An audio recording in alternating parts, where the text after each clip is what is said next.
Hey guys, in this video I'll be demonstrating what I did for 30 days to hit 12.5K a month. And the reason why I'm showing you guys all and uncovering the truth behind how to hit that mark is because I understand I've been in the trenches before, right? As you can see my old videos, right? I wasn't doing so well like 2, 3 months ago, right?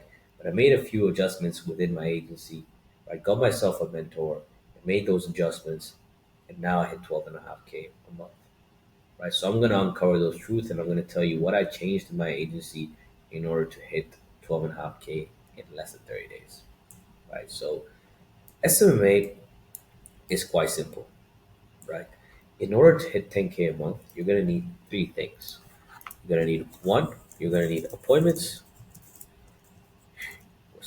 So you're going to need appointments because obviously with any business to get traffic, to get sales, you're going to need people coming through your door.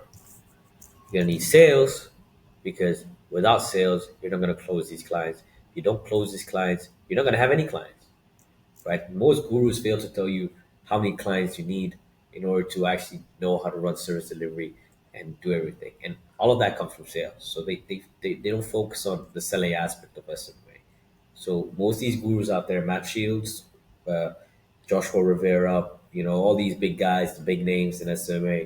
The reason why they have so many clients and why they're hitting those marks is because they have a crazy sales team, right? And that's why they're able to do it, right? So the second thing is learning how to sell. And in this video, I'll be demonstrating the framework I use to take, which took my sales from 5% close rate to a 15% close rate, which isn't amazing, but trust me, it is. The third thing that you're gonna need is you're gonna have to retain your clients. So these three simple things is what took me to 12.5K a month. And it's the same method that you can use to take you to 20 to 30 to 50 to 100K a month, right? The sky's the limit once you have the systems and processes behind SMMA settled, right? So the first things first, what we're gonna go through is appointments, right? So appointments. How do you get appointments in your calendar? In your calendar, right? So there's two methods, right? One is my favorite, is paid ads, right? And this is what I use in order to scale my agency consistently, product and predictably, right? Because with paid ads, how it works is you invest money into Facebook, similar to your clients, that you get leads, you know how much leads you get, you know how many appointments you get, and you know your average close rate, and based on that, you can start fueling this machine and start scaling and growing aggressively, right? Now, the thing is, if you are going to run paid ads, right, I will not suggest use a budget anything less than $30 a day because anything less than that will not get you the results that you want. And you're gonna be like, paid ads don't work, right? Same thing if you have any clients, if they're not spending. Let's be real, they don't spend enough on Facebook, and they end up blaming you as the agency, right? But obviously, a bigger budget is always better. But start with $30 a day. That's when you're gonna start seeing a little bit of results, and you're gonna have enough appointments to start closing a few clients. Anything less than that, you're not gonna get the results that you want, right? But the key thing with paid ads is a funnel. And when I say funnel, I don't mean anything complicated like how these all these gurus out there just say you need appointment wise, you need all this bullshit. I don't that none of that matters, and you don't need any of that, right? I like to keep things simple, and keeping things simple is what took me to 12.5K a month, right? Those systems and those processes mostly all people who just want you to sell you something, right? Yes, those things do help, and if you do have the budget, do it. But if not, just keep it simple, right? Just have a simple funnel, right? And trust me, it's gonna convert your leads into appointments very fast. And last thing is what I mean by funnel is basically the systems in place in order to convert a lead to appointment. In case you didn't know, right? So with a funnel, in place, what you're gonna have to what you with a funnel, what when running paid ads and when you have to create a funnel, right? It's very easy. All you're gonna need is a simple landing page, right? And for the landing page, it's really simple. You're just gonna have like you know a simple page calendar. So we're just gonna call out the audience, put the offer, and put a calendar. But make sure the calendar is visible so that obviously they can see where it is and book themselves in, right?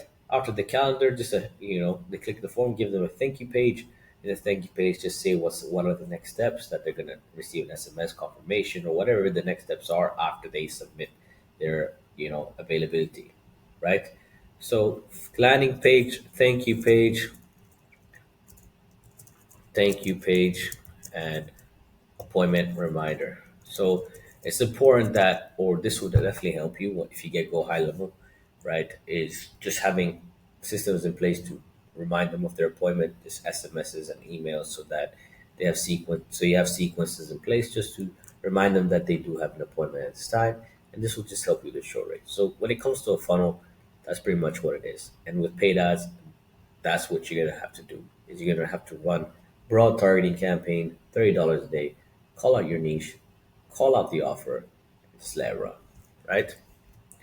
So the issue with paid ads, right? This is for people with budget, right? So the next thing that the other way to get appointments to your calendar, which would require no budget but time, are Insta DMs, Facebook DMs.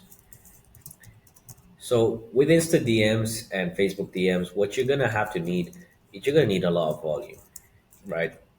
Because in the end of the day, even if you have a good booking rate, or even if you have like a, if you have a good reply rate and all of that jazz, right? The thing is, if you're only sending 50 DMs a day, it's not going to get you that far at the start. I mean, you're going to sign like one or two clients, maybe potentially if you're setting enough. But thing is, you don't want to just sign one or two. You want to sign at least five a month, right? Because you're going to lose a couple. Let's be real. You're not going to retain all of them.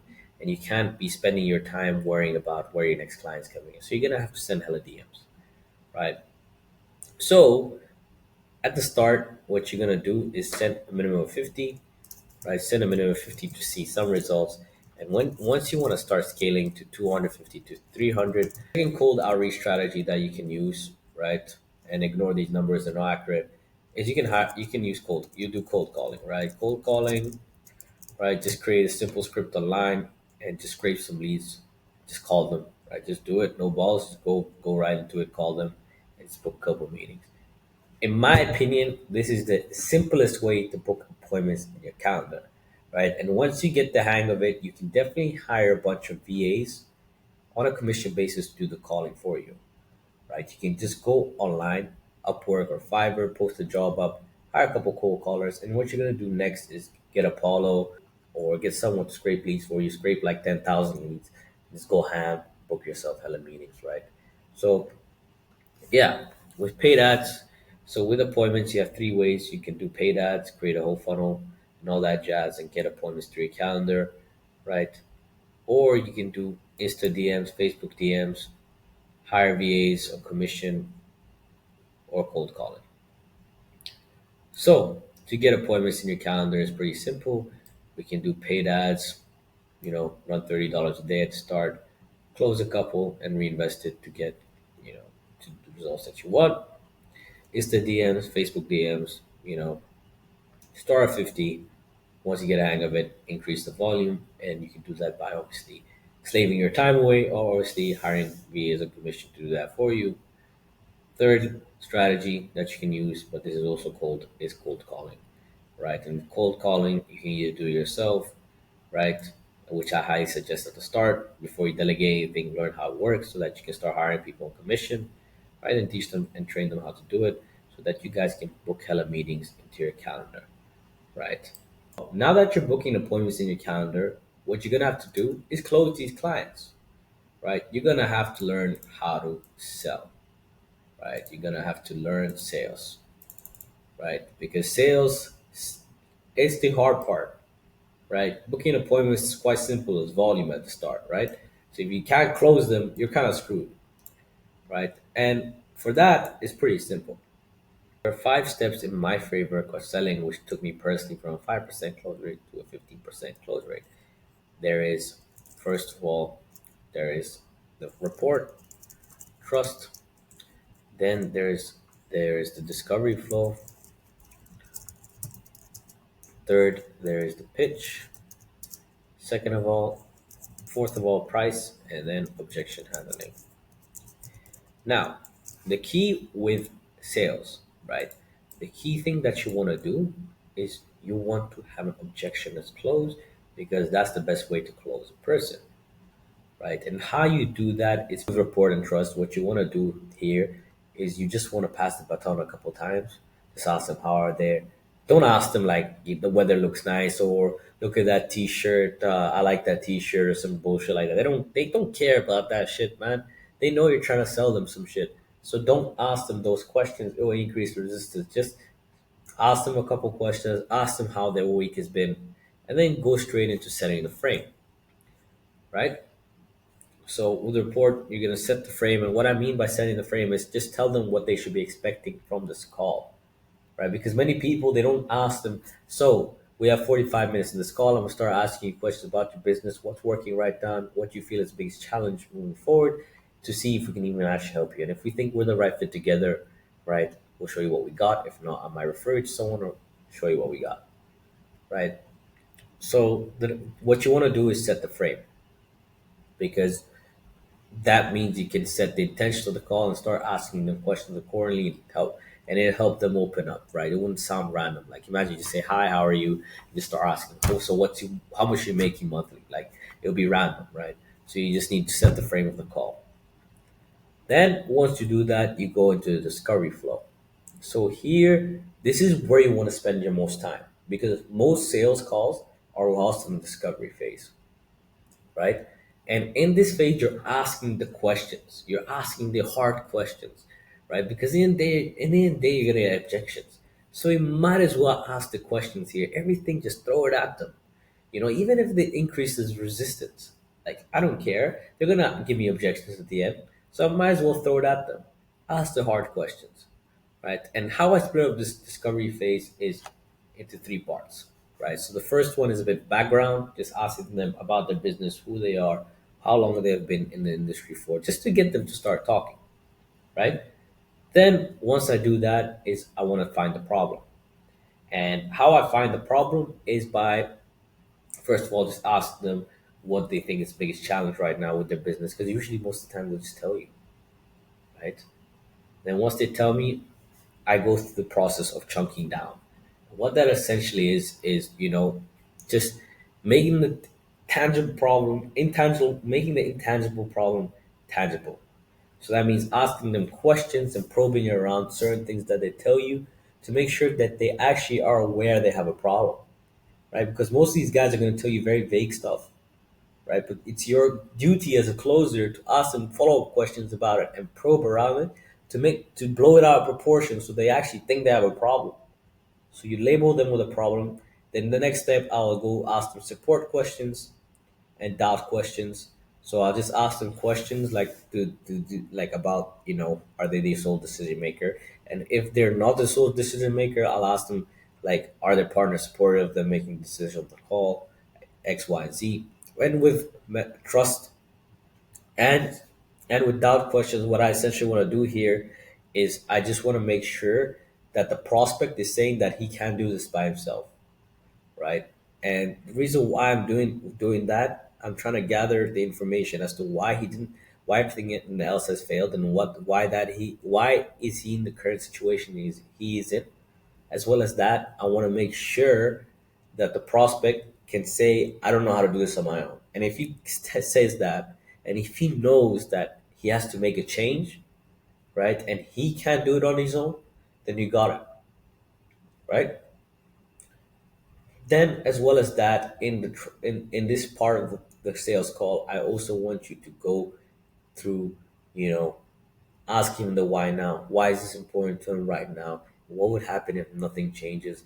These types of questions. That's what I mean. In discovery phase, you're gonna ask them these questions. You're gonna actually make them think like, damn, I need to make a change. If I don't make a change, I'm like screwed. If you don't get them emotionally talking, like you're not gonna close the deal.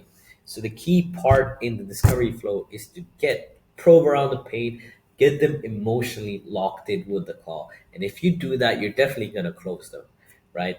So the third part, this is where you're gonna spend the least time, is the pitch. And how I want you to do the pitch, I just want you to explain the pillars of your system according to their pain points. Because our solution has to be the bridge between the current situation and where they want to be, right? and it has to be explained in a way that everything that they tried in the past does not work, and our solution is the thing that's going to work. As well as that, it has to be explained in a way where it's removing all the pain points and objections. Pretty simple. It sounds difficult, but it's easy, right? Then you're going to drop the price. And once when you drop the price, I want you to stay silent. I don't want you to say anything. Stay silent, wait for the prospect to talk, and then start, you know, and then obviously if he has objections, go to the objection handling. Objection handling is quite straightforward. The way you should objection, never fight the prospect. Don't be like, hey, this, why don't you pay? Like, stuff like that. Don't fight the prospect. Whatever he says, always acknowledge him. Always be like, yeah, you're right. Like it is quite expensive, um, like or some shit like that. Like just always acknowledge the prospects. Give him reassurance, right? And then what you're gonna do is tie him down, and then what you're gonna do is pedal back, get back out of the objection, asking what is really like, is it the system or the price keeping him from moving forward? And based on what he tells you, say he says it's the price. If he's like, and then you'd be like, okay, so if we restructure the price for you today, would you move forward? And if he starts like, getting unsure about it, then that's the real objection. Oh, okay. So it seems as though price is not the real objection. Like what's really keeping you from moving forward is the price or the system. And he'll tell you the system. So like you gotta keep asking questions in the objection handling phase to get to the real objection because they're not gonna say that to you to start. Think about it is not think about it. Think about it means he was unsure about something that you said throughout the process. That's why he's gonna think about it. You know? So it's just about getting back into the game. That's pretty much it. So the third thing that you want to do is definitely just retain your clients, and this is done by ensuring a proper service delivery, right? And what you're gonna have to do here is just go through ads library, funnel hack at the start. Once you get a couple clients, just create a swipe file. Write down what the client, what creative worked, what audience worked, what's the audience size, and if it didn't go well, write why didn't it work and why you think it didn't work. And then soon enough, you gather enough data of what areas work best. And soon, once you start having a lot of appointments coming through your door, you can qualify the prospects that are coming in and obviously not serve everyone. Sometimes you can't serve your service to everyone because it's not going to work for a certain client with like 200,000 mile radius, right? What you're gonna need it's just not gonna work for him. I mean, two on. So sometimes you just can't serve your service to every single client, and you gotta learn that the hard way, right? Sometimes your service just doesn't work for certain people because they don't have, first of all, either the sales skills or they just don't have the proper demographics to ensure that ads work for them. And based on that, and based on the knowledge, and once you start seeing similar patterns in the industry, you're gonna start learning how to deliver the service to your clients. Does that make sense? So these are the three simple things that I use: appointments, sales, and retaining clients to hit 12.5K a month. And exactly, this is the same systems and processes that you can use to hit 100, 50K, 20K, right? Any number. It's just that. Once you have appointments settled in, you can scale that very fast. Once you learn sales, you can go start closing them consistently. Once you learn service delivery, you're gonna start retaining your clients, and then boom, you're gonna go to 50K a month. It's super scalable, right? And that's why I love SMMA. It's the game to play at the start of business, right? And I hope you guys found this video valuable. Let me know if I missed out anywhere, and if you'd like me to make a video about anything else, right? Because I'm here to serve you guys, and that's what's important to me. All right. Anyways, peace out. Thank you. See you guys later.